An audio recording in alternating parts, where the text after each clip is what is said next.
நம்மளுடைய government census படி இந்தியாவில் உண்மையிலேயே 80% ஹிந்து பாப்புலேஷன் இருக்காங்களா? வாங்க தெரிஞ்சுப்போம். முதல்ல ஹிந்து அப்படின்னா யாருன்னா 4 வேதங்களையும் வர்ணாசிரம கொள்கையையும் ஏற்றுக்கிட்டவர் தான் ஹிந்து. வேதிக் ஹிந்துயிசம் என்ன சொல்லுதுன்னா, யார் ஒருவர் 4 வேதங்களையும் ஏற்றுக்கிட்டு வர்ணாசிரம கொள்கைக்கு அடிபணிஞ்சிருக்காங்களோ அவங்கள தான் ஹிந்து அப்படின்னு குறிப்பிடுது. வேதம் மற்றும் வர்ணாசிரம கொள்கையின்படி பிராமணர்களுக்கு தான் எல்லா உரிமைகளும் சலுகைகளும் மிக அதிகமாக இருக்குது. அப்படின்னா உண்மையான இந்துக்கள் பிராமணர்கள் மட்டும்தான். ஏன்னா நான் பிறப்பினால் தாழ்ந்தவன் அப்படின்னு ஒத்துக்கிட்டு யாரும் போய் ஒரு மதத்தை தேர்ந்தெடுத்து அதன்படி வாழ மாட்டாங்க. இதன்படி பார்த்தா உண்மையான இந்துக்கள் பிராமணர்களாக தான் இருக்க முடியும்.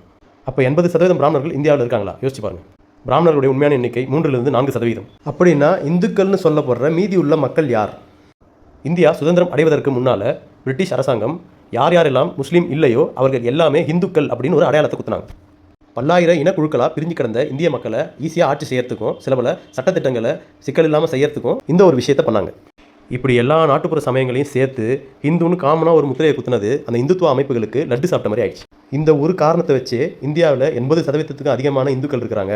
அதனால் இந்தியா என்பது ஒரு இந்து ராஜ்யமாக உருவாக வேணும் அப்படின்ற ஒரு கேவலமான அரசியலை முன்னெடுத்தாங்க. குறிப்பாக 2014 அப்புறம் கிடைச்ச வெற்றியின் மூலம் தேசிய இந்துத்துவ அரசியல் கட்சியான பிஜேபி இதை தீவிரமாக நடைமுறைப்படுத்திட்டு இருக்காங்க. கண்டிப்பாக இது இந்திய நாட்டுக்கு ஒரு பெரிய ஆபத்தில் தான் போய் முடியும். மேலும் இது போன்ற விழிப்புணர்வுகளை அடுத்தடுத்த பதிவுகளில் பார்க்கலாம்.